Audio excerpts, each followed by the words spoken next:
Suite à la venue de M. Strauss-Kahn et afin d'assurer la sécurité du personnel, les membres féminins du 7-10 doivent porter des tenues longues, sobres et totalement anti-sexe. Sont à proscrire cuir, talons aiguilles et dessous chic. Ce sketch avait, on s'en souvient, défrayé la chronique. Depuis, DSK a disparu de la scène politique, Stéphane Guillon de l'antenne de France Inter, mais d'autres humoristes continuent de traiter de la politique tous les jours dans les médias. Alors, à l'approche de la présidentielle, quelle image renvoie-t-il des candidats ? Quel impact ces caricatures plus ou moins corrosives ont-elles sur l'opinion et peuvent-elles influencer les électeurs dans leur choix? Pour répondre à ces questions et pour déshabiller en tout bien, tout honneur, les pastiches et marionnettes des candidats, avec nous, 4 invités. Bruno Gassio, bonjour, ex-auteur des Guignols de l'Info où vous êtes resté jusqu'à 2007. Aujourd'hui, vous militez pour la reconnaissance du vote blanc avec ce livre, Blanc, c'est pas nul, aux éditions Descartes et compagnie. Alors on verra si ce sont vos années aux Guignols qui vous ont amené à cette position. Brice Teinturier, directeur général délégué d'Ipsos et spécialiste de l'opinion pour analyser l'impact de ces sketchs. On verra qu'ils en ont beaucoup. Daniel Siboni, psychanalyste, auteur de L'essence du rire et de l'humour aux éditions Odile Jacob, pour mieux comprendre nos réactions à nous. Et enfin, Béatrice Guret, journaliste au Monde. Vous avez notamment couvert les années de Jacques Chirac à l'Élysée, à l'époque où sa marionnette faisait les grandes heures des Guignols.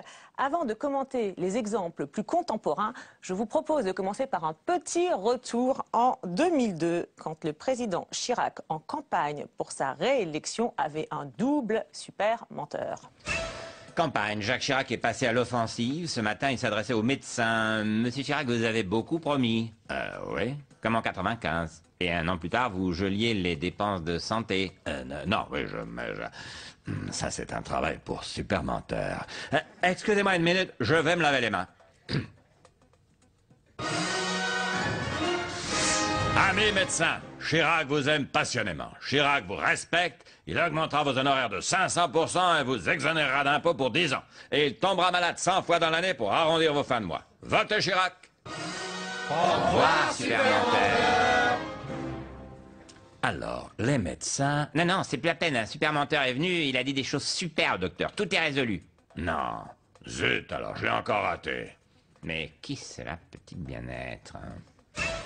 Voilà, on avait retrouvé ce super anti-héros ou super-héros, je ne sais pas, pendant toute la campagne. On a retrouvé un sondage de l'époque du très sérieux Institut Louis Harris, selon lequel 10% des Français considéraient que super menteur influencerait leur vote, 6% en sa défaveur, en la défaveur de Chirac, pas de super menteur, et 4% en sa faveur. Alors 10% c'est peu, mais en même temps c'est énorme.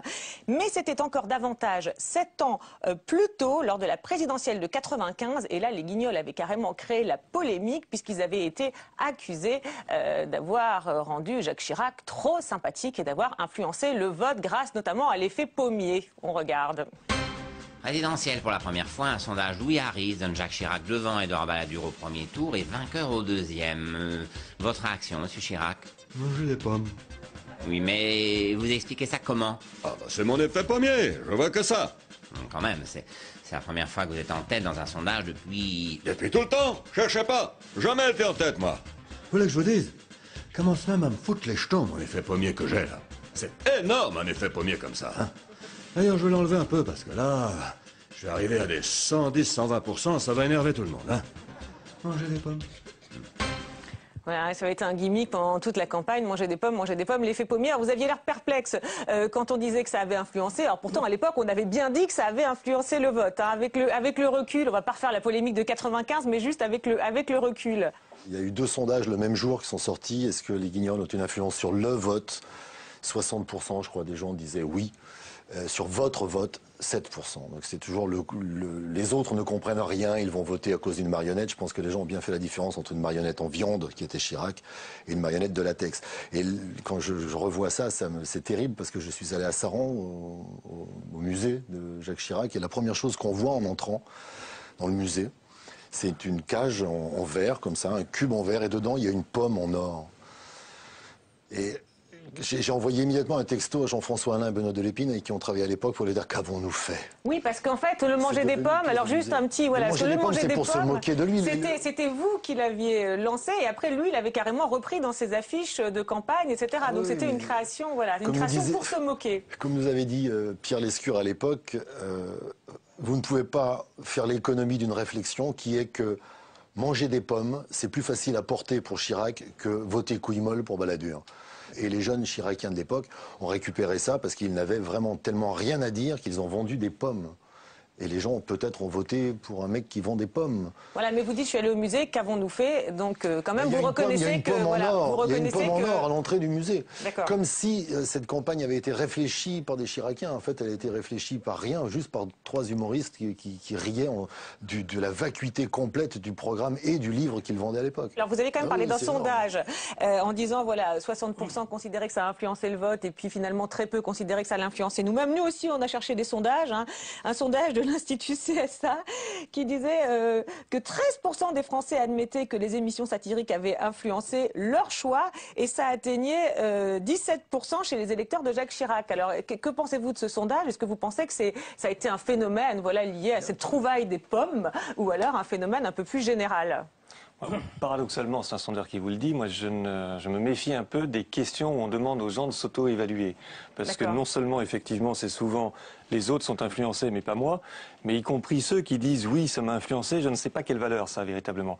Je crois que ça fonctionne, ces émissions elles fonctionnent, quand elles touchent juste, elles ne créent pas un phénomène. Simplement, elles dévoilent quelque chose que les gens peuvent ressentir plus ou moins confusément. Et une des finalités ou des fonctions de ce type d'émission, c'est que ça, tout à coup, ça leur donne du sens. Ce qu'ils ressentent, ils le voient mieux. Donc ça ne fabrique pas, ça je crois que c'est un mythe. En revanche, ça contribue à dévoiler, à installer, à signifier. Et de ce point de vue, je crois que tout le monde est exposé. Il n'y a pas ceux qui ne seraient pas influencés et les autres. D'accord, tout le monde, oui. De plus en plus, on constate avec la multiplication des humoristes à la radio, à la télévision, chaque émission a le sien, c'est obligatoire pratiquement, que de plus en plus, ils mettent de l'éditorial dans leur humour, et que de plus en plus, les éditorialistes mettent de l'humour dans leurs éditoriaux. Un type comme Apathy, par exemple, quand il est au Grand Journal, il fait de l'humour. Il présente de façon légère et humoristique un éditorial. Thomas Legrand, sur France Inter, pour moi le meilleur, fait de l'humour. Il pourrait, en rajoutant 3 vannes, passer dans le camp des humoristes. Et Canteloup, Gérard... justement, on va y venir. Alors vous allez commenter... Donc il y a un mélange, c'est ça qui est presque plus dangereux. Qui est dangereux. Pourquoi dangereux? Parce que pour les sondeurs, c'est embêtant. Qui va avoir de l'influence sur qui? Qui a plus d'influence? Qui a le plus d'influence?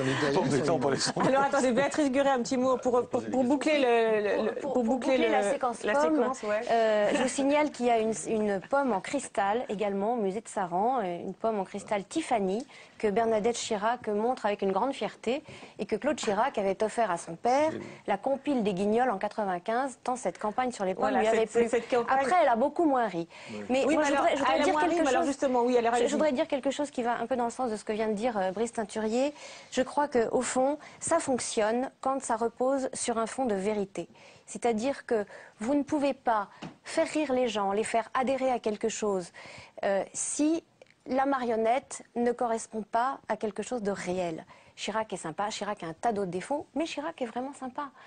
Et le manger des pommes, c'était ça. C'est pour ça que ça leur a plu. C'est une des expressions de cette empathie qu'il a envers les gens. Voilà, ça, je crois que c'est tout à fait vrai. Mais alors Chirac, pas de décalage. Alors oui, un petit mot, parce que super menteur, ça dit quelque chose qui est parfaitement ressenti par les Français. Ça dit à la fois un Chirac démagogique, et ça c'est un trait d'image qui lui était associé, et en même temps sympathique avec une certaine candeur, puisqu'il affiche qu'il est un super menteur. Il n'y a pas de dissimulation, il y a une espèce d'affichage de sa propre capacité à mentir ou à en rajouter. Donc on n'est pas dans la manipulation, on est dans un personnage là qui reste dévoilé à travers ses travers, des travers que tout le monde connaît, dont lui-même n'est même pas totalement dupe. Donc vous dites, en clair, Brice Teinturier, dans la façon dont la marionnette fonctionne. Brice Teinturier, donc en clair, super menteur, manger des pommes, les deux positifs. Et ça fonctionne parce que ça correspond effectivement à quelque chose qui est ressenti, et ça nous dit quelque chose du personnage, en tout cas tel qu'il est montré à travers ce marionnette. Daniel Sibony, vous êtes d'accord avec cette lecture? Moi, je crois que les gens, quand ils disent que ça les a influencés, c'est par identification. Ça veut dire ils ont dit « j'ai pris, je prends ça, je prends cette blague, je prends ce trait de caractère, etc. Ça va dans mon sens ». Autrement dit, il faut pas, à mon avis, il ne faut pas surestimer l'influence. Et si vous faites rire quelqu'un sur quelque chose qu'il a déjà en lui, sinon il ne rirait pas. Oui, les gens ne rient que de ce qu'ils ont déjà en eux et qui est libéré. Pour finir, pour boucler, il y a eu Super Menteur et puis la pomme. Jacques Chirac, il n'a pas mis la statue de Super Menteur dans son musée. Pas vraiment, et même toute la stratégie de communication de Claude Chirac, puis tous ceux qui ont suivi cette affaire de communication, y compris Frédéric Salabarou, le dernier secrétaire général de l'Élysée, c'était « démontrons qu'il tient ses promesses ». D'accord. Donc voilà, et quand on sait qu'il ne pourra pas les tenir, avouons qu'il ne les tiendra pas. Exemple, nager dans la Seine car elle sera propre, je ne sais plus quelle était l'échéance fixée. Et donc, un beau jour, Chirac a dit, c'est devant des jeunes. Finalement, on ne nagera pas dans la Seine. Donc, je me suis trompé, je ne le ferai pas, etc. Mais donc, cette façon d'assumer, c'était de dire, je ne suis pas le super menteur que vous croyez et je tiens mes promesses. Donc, c'était quelque chose qui était très important pour la communication. D'accord, donc on voit bien que c'était quand même déterminé, peut-être aussi en fonction de cette image. Alors, on a vu l'importance que ça a eu, on va dire, un peu à la genèse de toute cette polémique qu'il y a eu à l'approche de la présidentielle. Comment les humoristes influencent-ils la perception qu'on a des candidats? On va passer maintenant au président actuel, pas encore candidat officiel, qui depuis quelques mois tente de prendre de la hauteur sur la scène internationale et de changer d'image. Des tentatives qui ont beaucoup inspiré les humoristes. Chez les Guignols, ça donne ça. Voilà, je suis maintenant avec le président de la République. Et chef des armées. Vous l'avez dit que j'étais chef des armées. Non, ça se voit un peu. Avec vous, nous voulions revenir sur les cantonales. Les quoi? Les élections cantonales. Ah non, mais ça, c'est pas moi. C'est Fillon. Moi, je suis en guerre contre la Libye. Vous n'êtes pas au courant? Oui, non, mais nous, ce qui nous intéresse, c'est les cantonales. Garde à vous, Darvor. Quoi? Je ne sais pas, non. Qu'est-ce qu'il a, le réformé P4? Il a peur de la guerre? Il a les pieds plats? Non, mais moi, je risque ma vie pour libérer un pays. Pendant que vous vous attardez sur les résultats des cantonales dans les Deux-Sèvres, moi, je suis au combat. Monsieur Sarkozy, ce matin, à 5h00, 5 avions en formation épervier, un Rafale pour faire la tête et 2 Mirages de chaque côté pour faire les ailes sont descendus en Razmot et ont bombardé Sirte. Oui, oui, peut-être. Comment ça, oui, oui? Ben, c'est la ville natale de Kadhafi, Sirte. C'est une grande victoire. On a rasé son école maternelle. Et on voit les vieux tics qui reviennent derrière la posture du chef des armées, mais on voit surtout qu'il répond à côté des questions que posent les journalistes. Et les Guignols ne sont pas les seuls sur cette thématique. Nicolas Canteloup, un ancien des Guignols, campe lui aussi, il y est toujours, enfin plus beaucoup, on a cru comprendre, ponctuellement, campe lui aussi un président qui parle d'autre chose quand on l'interroge. Exemple, au lendemain de la mort de Kadhafi et de la naissance de la petite Julia. Alors l'actualité, bien sûr, c'est la mort de Kadhafi. Monsieur Sarkozy, on a envie de vous entendre sur ce sujet. Vous savez, Mme Julie, M. Agas, je sais, cher Beloussois, c'est Joseph. Je crois que ce n'est pas le sujet qui passionne les Français, Tripoli. Mais non, mais qui mieux que moi, que quiconque? C'est ce qui intéresse les Français. C'est quoi le sujet qui passionne les Français? C'est pas Kadhafi, c'est pas les primaires socialistes. Ce qui passionne les Français, les Mulhousiens. C'est quoi? C'est ce scandale des biberons au bisphénol. Oui, enfin bon, ça vous intéresse parce que vous êtes papa depuis 24 heures, monsieur Sarkozy. Pardon? Bah, enfin... Ça, c'est quand même extraordinaire. On donne à nos bébés des biberons radioactifs et tout le monde s'en fout, c'est ça. Alors allons-y, tant qu'on y va, amenons nos enfants pataugés dans la piscine de Fukushima. Tant qu'on y est, faisons sécher nos bébés dans un micro-ondes. Tant qu'on leur les fixe à l'anthrax aussi, pourquoi pas. Bon, je vous laisse parce que j'ai d'autres priorités mondiales. Moi, il faut que j'aille finir d'installer la démocratie en Libye. Il faut que j'aille faire chauffer les biberons du petit. Alors dans un cas, il parle des biberons pour ne pas commenter la mort de Kadhafi. Dans l'autre, il évoque la Libye pour pas parler des cantonales. Ça, c'est pour les points communs. Alors Bruno Gassiot, vous disiez, aujourd'hui, il y a de l'éditorialisation chez les humoristes. Alors la question, c'est est-ce que justement un Canteloup est dans le même registre que les Guignols aujourd'hui ou pas? Il a biberonné, donc de toute façon, il a été élevé à ça. Oui, puisqu'il a fait les voix des Guignols, il les fait encore ponctuellement. Donc, oui, probablement. Ce qui est très difficile pour un caricaturiste, c'est de caricaturer une caricature. Sarkozy porte en lui sa propre caricature. Moi, je suis plus au Guignol et je suis très content de ne pas avoir à le traiter parce que je ne saurais pas comment faire. Ah bon? Mais oui, c'est très difficile. Il est déjà une caricature. Il est déjà. Il est transparent, ce type-là. Quand il veut faire président, en disant je vais prendre de la hauteur, ça se voit.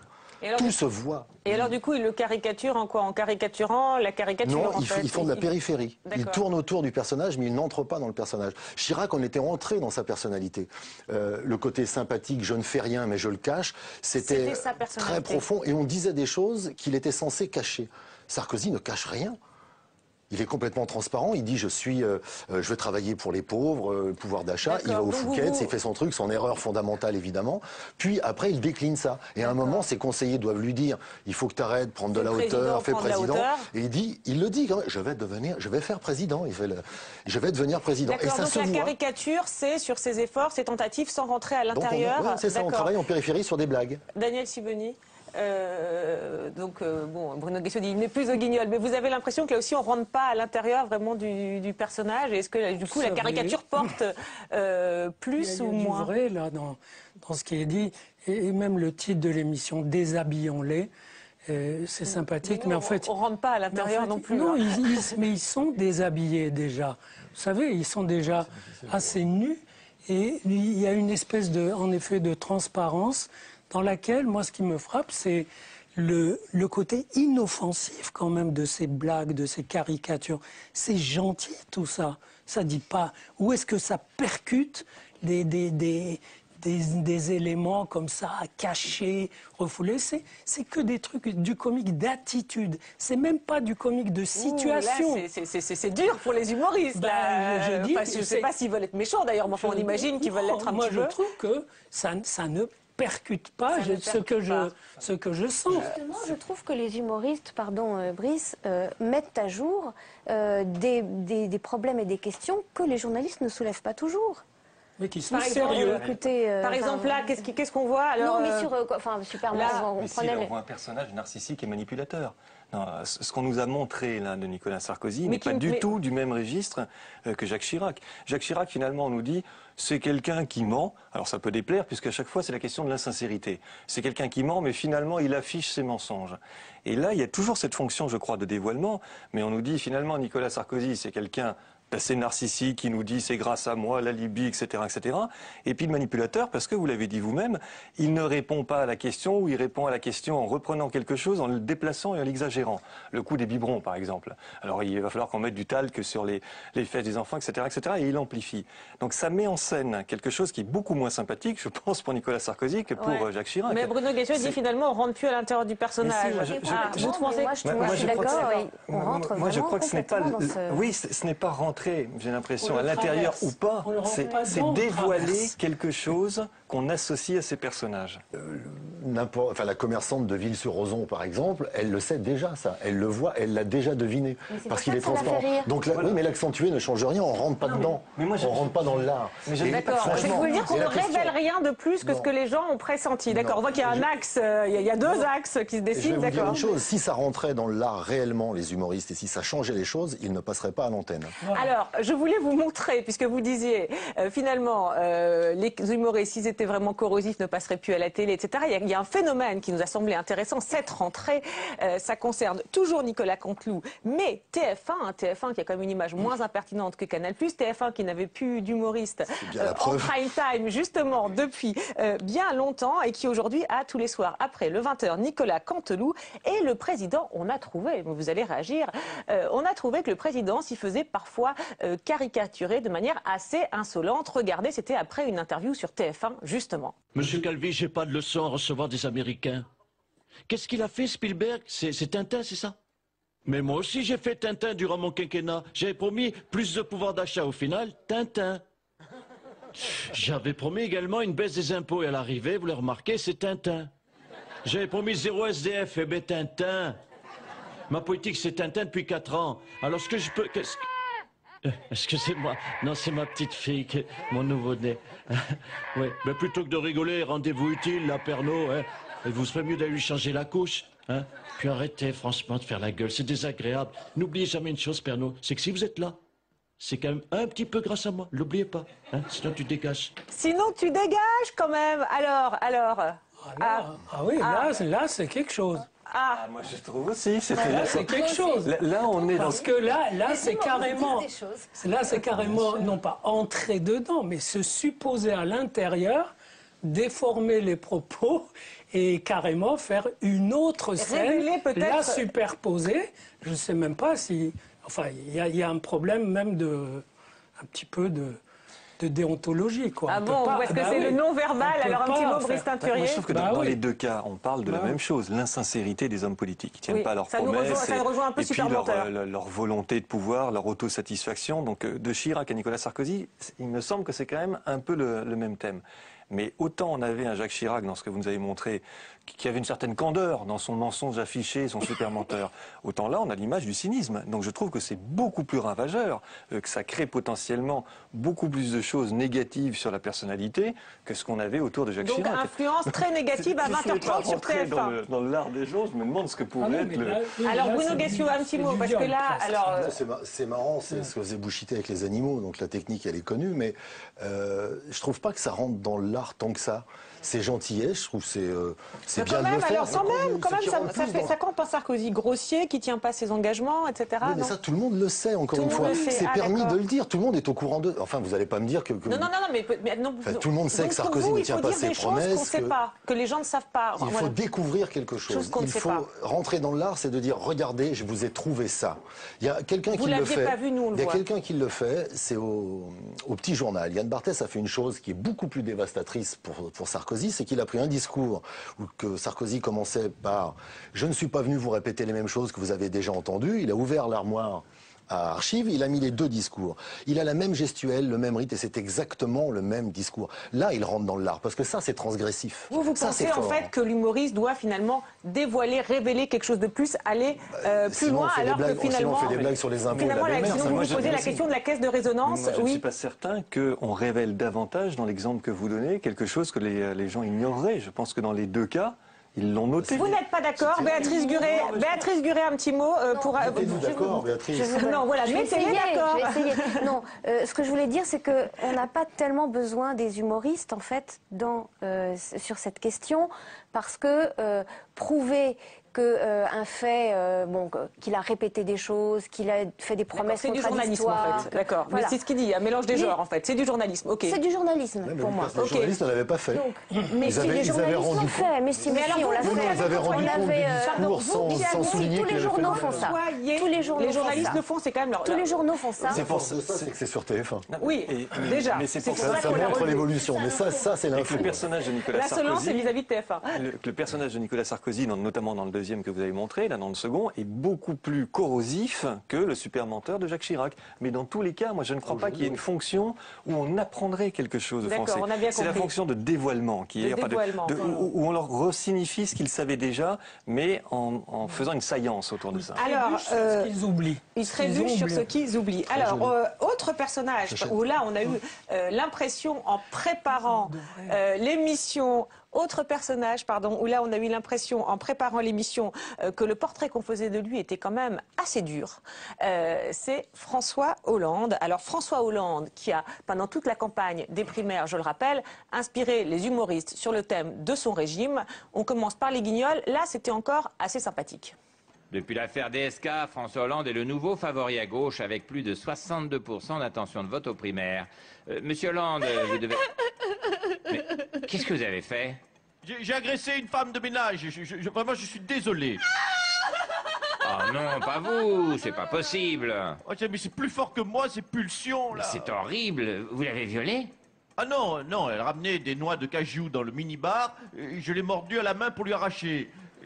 J'ai tout mangé, j'ai craqué. Et on retrouve le petit j'ai du mal à le faire, qui caractérisait déjà sa marionnette, la marionnette de François Hollande, du temps où vous étiez au Guignol. Un petit qui, à ce que je sache, n'est pas un tic verbal de François Hollande, mais qu'on retrouve chez d'autres, comme notamment ce côté enfantin et un peu dérisoire, exemple avec Canteloup. Lors du G20, des journalistes ont pu écouter dans leur casque une conversation privée entre Obama et Nicolas Sarkozy où le président français taclait le Premier ministre israélien Netanyahou, ce qui pourrait créer un incident diplomatique d'ailleurs. Une réaction, François Hollande? Écoutez, c'est une erreur politique majeure. Mais je n'accable pas le président Sarkozy. Moi aussi, à la fois du livre de Brive, Brive la Gaillarde. J'ai eu une conversation privée qui a été Écoutez, qui était entendu. Ah bon? Je vais peut-être être responsable du coup d'une crise politique majeure. Mais vous étiez au téléphone avec un chef d'État? Presque. J'étais, pour tout vous dire, au téléphone avec ma compagne, Valérie Rottweiler. Valoche m'a posé une question pertinente, une question de journaliste. Elle m'a demandé, François, ce soir, est-ce que tu veux que l'on prenne des pizzas à la boîte à pizza? Oh non. Et moi, bien sûr, sans me méfier, je lui ai répondu, non, je ne les aime pas là-bas, je préférais que nous les prenions chez Pizza Vésuve. Car là-bas, ils acceptent les tickets restaurants du conseil général de Corrèze. Quelle vie!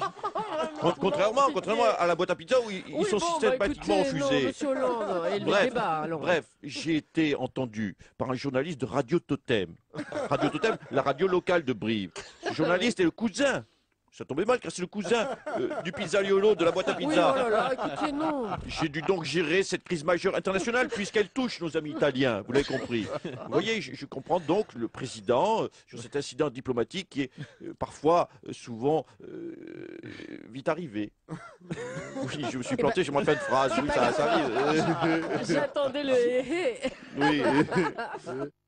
Alors intuitivement, ce qu'on s'est dit en préparant l'émission, c'est que vraiment, là pour le coup, ça ne contribuait pas à donner à François Hollande la stature d'un homme d'État. Béatrice Guret, qu'en pensez-vous? Alors est-ce que c'est pour le coup là quelque chose que disent les journalistes aussi? Écoutez, moi je trouve pas ça très drôle. Pardon. D'accord, d'accord.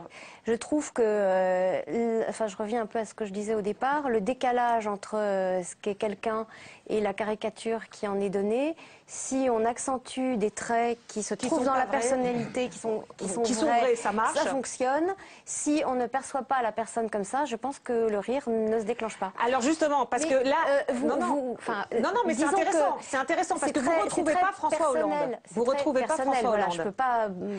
C'est vrai quand même, parce que le petit E, c'est vrai que c'est quelque chose qui n'est pas vraiment son tic de langage, ce côté vraiment très enfantin, très puéril. C'est pas pour ça qu'on l'a fait. D'abord, si Cantou le fait, c'est parce qu'il faisait la voix de Guignol. Si Cantou le fait, c'est parce que les Guignols le faisaient. On l'a fait comme ça parce qu'il était naïf. Voilà, donc on voulait signifier une espèce de mollesse et on l'a signifié par ça. Mais ce qui m'inquiète là-dedans, c'est un travail de communicant très très fort, ça.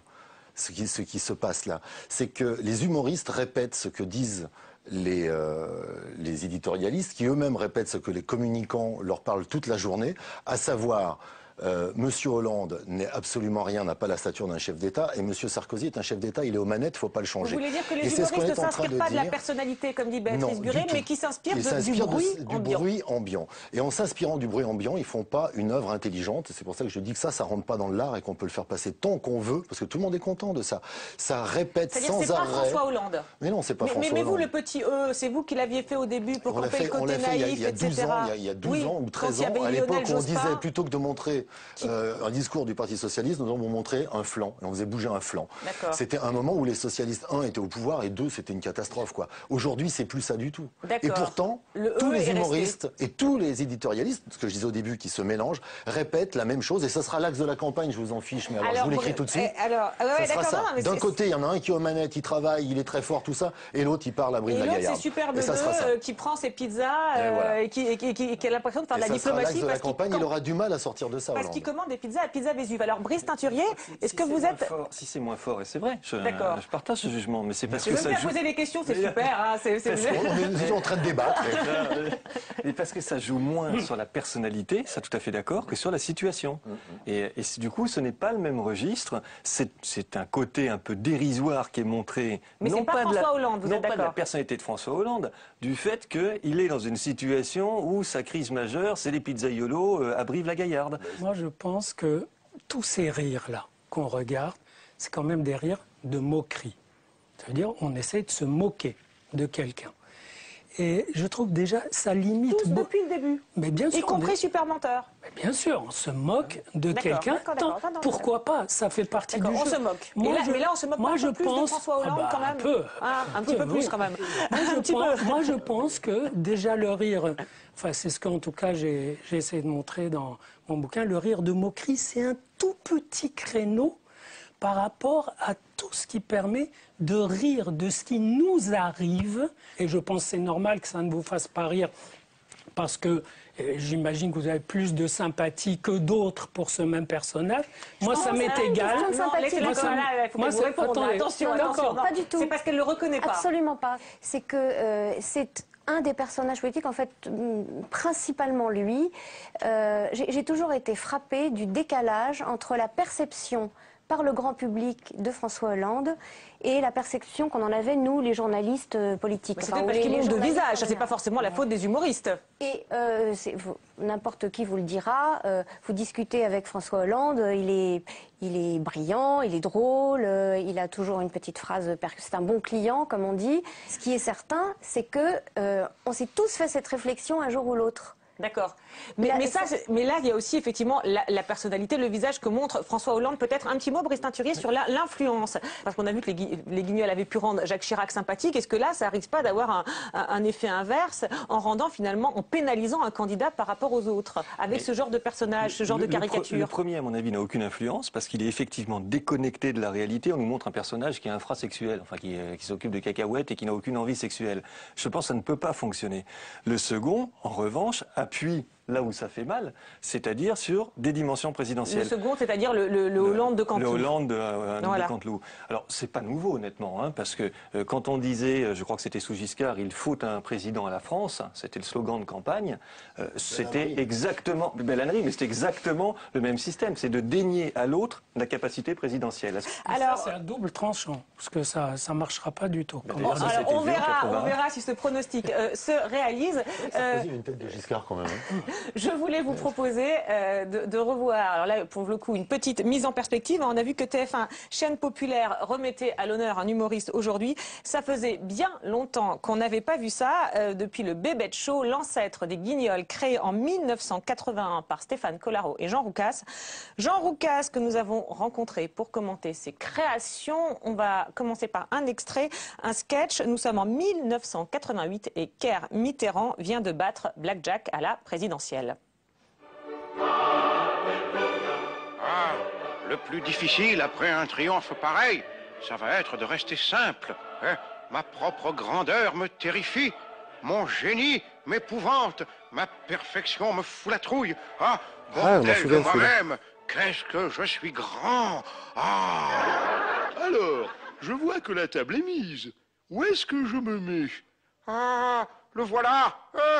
Laissez venir à moi tous les petits centristes. Heureux les simples d'esprit, car ils seront assis à la droite de Dieu. Simple d'esprit, merci, c'est agréable. Ah, de toute façon, avant de m'asseoir à côté de toi, je demande à voir. Qu'est-ce que tu comptes faire pour régler les problèmes, hein? Est-ce que tu as des idées? Si j'avais des idées, depuis 7 ans, on s'en serait aperçu. Hein? Mais c'est pas grave, je vais faire des miracles. Des miracles? Comment ça, des miracles? Et pour la Nouvelle-Calédonie, qu'est-ce que tu feras comme miracle? T'inquiète pas, j'en ferai un, et on l'appellera les noces de Canac. Ah, les noces de Canac, elle est drôle. Si, Dieu est impayable. Oui, et la délinquance? Et la sécurité? Les délinquants, j'enverrai les CRS leur coller des pains dans la gueule. Et si ça suffit pas, je multiplierai les pains. Et voilà. Et le trou de la Sécu? Le trou de la Sécu? Facile, si. Je le remplis d'eau et je marche dessus. Et voilà. Et le chômage alors? Écoutez, parlons-en du chômage. Qu'est-ce que je vais devenir, moi, hein? Tiens, t'es pas encore parti, toi? Écoutez, si, justement, j'allais y aller.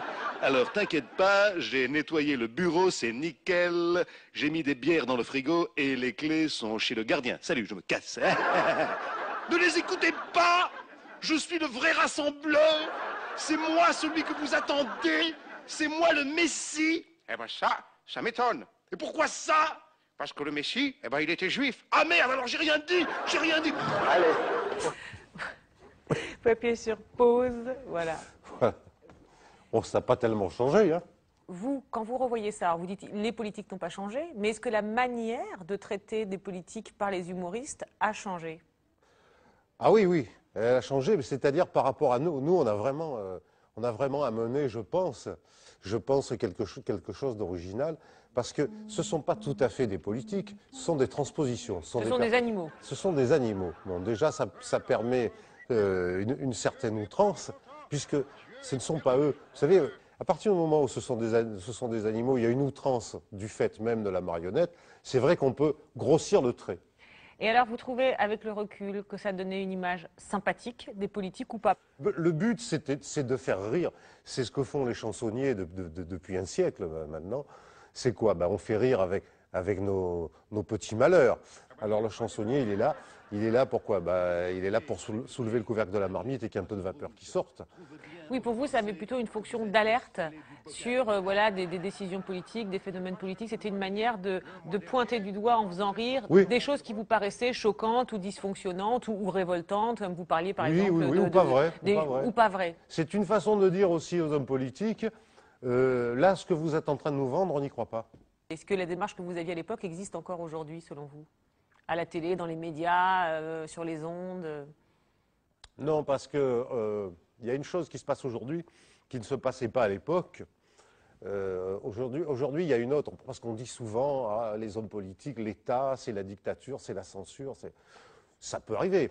Il y a une dictature qui est pire aujourd'hui, moi je trouve, c'est une dictature intellectuelle, c'est ce qu'on appelle la bien-pensance. Alors, par exemple, quelle forme de, entre guillemets, mal-pensance passe mal, par exemple? Vous pensez à quoi? Aux attaques sur le physique? À quoi? Non. À quoi? Par exemple, à quoi? C'est de se moquer du pouvoir en disant pourquoi?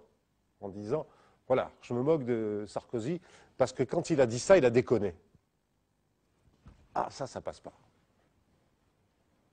C'est-à-dire? C'est de se moquer en donnant des précisions. Voilà. En expliquant pourquoi? Oui, en expliquant pourquoi. C'est en ayant une moquerie intelligente. Comme on avait au Bébé de Show. Au Bébé de Show, on partait de la presse quotidienne, on partait du JT de 20h, on partait du JT de midi, et on faisait le Bébé de Show là-dessus. Alors il a dit une chose intéressante, je trouve, c'est que la caricature fait plus mal quand elle porte sur des mesures précises, des actions concrètes, que lorsqu'elle porte sur la personne. En général, ça va un peu contre les idées reçues et ça nous a rappelé les déboires de l'humoriste de France Inter, Stéphane Guillon, avec Éric Besson à l'époque où il était ministre de l'Identité nationale. On commence par un sketch avec pour le coup quelques attaques au physique. Voici l'histoire folle d'un homme travaillant depuis des années dans le plus grand secret pour son unique mentor, Jean-Marie Le Pen. Éric Besson, la Mata Hari de la politique française. Tout commence dans les années 80. Après avoir échoué au concours de l'ENA, le jeune Éric emprunte 15 000 francs à sa grand-mère pour s'offrir une pleine page dans le journal Le Monde afin de trouver un boulot. Jean-Marie Le Pen, qui depuis des mois recherche une taupe, un espion dormant pour infiltrer ses adversaires politiques, répond à l'annonce et s'entiche immédiatement du petit Besson. Tout chez Éric séduit le leader frontiste.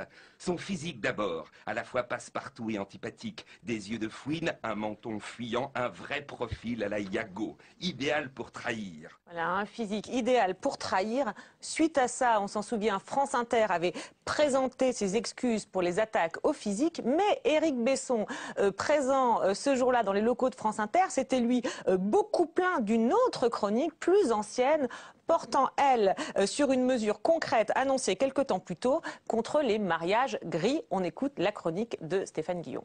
Il paraîtrait qu'Éric Besson serait avec une jeune Tunisienne de 22 ans. Si c'est vrai, je lui dis en toute amitié, il faut qu'il fasse gaffe au mariage gris. Bon, tant qu'il n'est pas marié, ça va, mais s'il franchit le pas, il y aura une enquête de vie privée. À plus de 30 ans d'écart, c'est obligatoire. Quand ça peut plus être ni pour ton physique, ni pour ta vigueur, il contrôle. Voilà, là, on a eu l'impression que c'était un bon cas d'école, parce qu'on a l'attaque au physique d'un côté, l'attaque sur des mesures de l'autre, des chroniques qui ont suscité la polémique. Et la question que je voulais vous poser, c'est, selon vous, laquelle est la plus méchante? Moi, je trouve que la première n'est pas drôle et qu'elle est sinistre. Alors, elle joue beaucoup, non seulement sur le physique, sur la personne, mais elle joue sur autre chose. C'est que le principe, c'est de dire qu'il y a un complot et que finalement il est la marionnette de quelqu'un qui est Jean-Marie Le Pen. Mais c'est fait dans un registre où on reprend des arguments traditionnellement associés à l'extrême droite. Le menton fuyant, les attaques sur le... Ouais, donc c'est sinistre. La seconde, vous avez raison de dire qu'elle porte plus sur des faits que sur la personnalité, mais si on écoute bien, il y a à nouveau le physique qui réapparaît. Il y a le début sur le mariage gris, etc. Et puis après, il y a une pseudo-argumentation parce que c'est suspect, déjà, le fait de vouloir se marier avec Éric Besson, c'est suspect. Et qu'il y a une impression de... C'est sinistre, et ce n'est pas drôle, je trouve, pour le coup, là, parce que justement, on n'est pas dans dévoilement d'un fait ou même le dévoilement d'un trait de personnalité. Ou le dévoilement de quelque chose qu'on avait remarqué inconsciemment mais qu'on n'avait pas intégré. Et c'est pour ça que ça a créé une vraie césure, je crois, dans ces chroniques sur ce cas-là, qui est différent de la plupart des autres chroniques qu'il pouvait faire et qui, en plus, pour le coup, ne joue absolument pas sur les registres classiques de la caricature, de l'humour, du déplacement, du dévoilement, etc. Alors, Bruno Gassio, parce que vous disiez tout à l'heure, finalement, il faut que les humoristes révèlent quelque chose qu'on n'avait jamais remarqué, qu'on ne savait pas. Alors, est-ce que vous pensez que là, la fonction est remplie ou pas? À mon avis, là, c'est un manque de vigilance intellectuelle. Il avait le bon sujet, effectivement, sur le mariage gris, il a un très bon sujet. D'accord, parce que là... Mais il le traite mal. Je pense qu'il traite mal le sujet parce que... Pourquoi il le traite mal? Parce qu'il attaque sur le physique. Parce qu'il parle de physique, parce qu'il parle de quelque chose qu'il sait que cette chose va être blessante pour un homme qui aime une femme. Après tout, on peut aussi imaginer qu'il s'aime. C'est un couple qui s'aime quand même. Et oui, ça mais parce qu'il y avait les mariages gris derrière. Mais oui, mais c'est pour ça que le sujet est bon et qu'il est, à mon avis, maltraité. Il en a traité très très bien à longueur d'année. C'est vrai qu'on focalise là-dessus. Pourquoi? Parce que Éric Besson et Dominique Strauss-Kahn lui ont fait une pub inimaginable. Mais sur ces plus mauvais sketchs. Ben voilà, sur les plus mauvais, sur un manque de vigilance, sur une fatigue, je ne sais pas ce que c'est. Peut-être. Mais alors, parce qu'il y en a eu d'autres. Hein. Là, on a cité un exemple. Alors, vous dites qu'on a pris l'exemple peut-être emblématique, mais il y en a d'autres, des politiques qui se plaignent, et notamment des guignols. Pour terminer l'émission, je voulais vous montrer un dernier extrait qui continue de se plaindre. Un dernier extrait, c'est Jean-Louis Borloo qui s'est plaint de sa marionnette dans les Guignols depuis longtemps. Il a dit qu'il était touché, il était atteint par l'image qu'on renvoyait de lui. C'est celle d'un Poivreau un petit peu crade. On regarde. C'est moi que Sarkozy aurait dû prendre comme Premier ministre. Fillon, mais il n'est pas fiable. Et pourquoi? Jamais j'aurais fait ça, moi. Tunisie, Égypte, c'est des pays infréquentables. J'y vais pas, moi. Eh oui, ce sont des dictatures. Non, c'est des musulmans. Ils boivent pas d'alcool. Tu peux faire 500 bandes sans trouver une boutanche. C'est l'enfer. Le Caire, c'est un mojito pour 100 000 habitants. La misère. Oui, d'accord. Et vous allez où en vacances, alors, vous? Moi, le plus loin que je suis allé, c'est à Normandie. Un pays merveilleux. Dès 9h du mat, on attaque au Calva et à midi, tu dors dans le foin. Ça, c'est des vacances. Allez, santé les Normands. Voilà, et lui, il s'est dit chagriné. Je le comprends. Pour le bouquin sur le vote blanc, je l'ai rencontré. On a passé 2 heures ensemble. Il a bu à peu près 7 cafés, mais il n'a jamais bu d'alcool. Par contre, il n'ose plus boire. Enfin, on ne sait pas ce qu'il boit d'habitude. Hein, quand les journalistes sont pas là, mais en tout cas, il ne boit plus que des cafés. Quand on l'interviewe, vous mettriez ça dans le même registre que ce qu'on a vu tout à l'heure. Je trouve que c'est très ambigu parce que quelque part, il y a toujours le physique là qui est touché. Donc c'est terrible comme image pour lui. Et en même temps, c'est Colombo. Ce qu'on nous refait, c'est une espèce de clochard un peu de type Colombo. Et Jean-Louis Borloo est quelqu'un de très populaire chez les Français. Et cette image-là, elle est ambiguë parce qu'elle est dévastatrice d'une certaine façon. Elle joue sur le physique, elle en fait un clochard et un Poivreau. Et en même temps, il peut y avoir de la compassion qui passe. Et moi, ce que j'ai constaté dans les enquêtes, sur l'opinion n'est pas forcément négatif. Il est resté quand même très populaire. Hein. C'est une des personnalités les plus populaires de France. Donc, si jamais ce type d'émission transformait la perception des Français, on l'aurait vu. Pour terminer, on a commencé l'émission par des sondages. Alors là, on n'a pas de sondage pour l'instant pour savoir quelle est l'image. Une émission sans sondage. Une émission sans sondage. Mais quand même, on a un sondeur. Alors, Brice Teinturier, Brice Teinturier, quel impact, selon vous, auront ces caricatures dans le choix des Français? Moi, je pense qu'elles n'ont pas un impact dans le choix des Français, que les Français ne se déterminent pas. Mais en même temps, vous dites quand même que les Français s'informent s'informent en fonction de ça. Vous m'avez dit en préparant l'émission. Tout à fait. On a, dans une enquête récente, pour le coup, vous avez droit quand même à un sondage.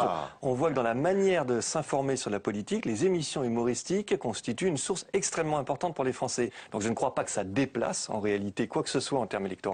En revanche, ça peut contribuer à façonner une image plus ou moins sympathique, plus ou moins déplaisante de la personnalité. Donc ça amplifie un phénomène, ça ne le crée jamais. Déjà, ça ne le crée pas. Bon, une belle unanimité. Pour terminer, merci à Marie Lebon et à Morgane Kanda qui se sont levés tôt pour m'aider à préparer cette émission. Merci à Laure Alice Hervé qui s'est couchée tard pour la monter très tard. Si vous voulez voir et revoir les extraits des Guignols de 2011, je vous signale ce best-of qui vient de sortir.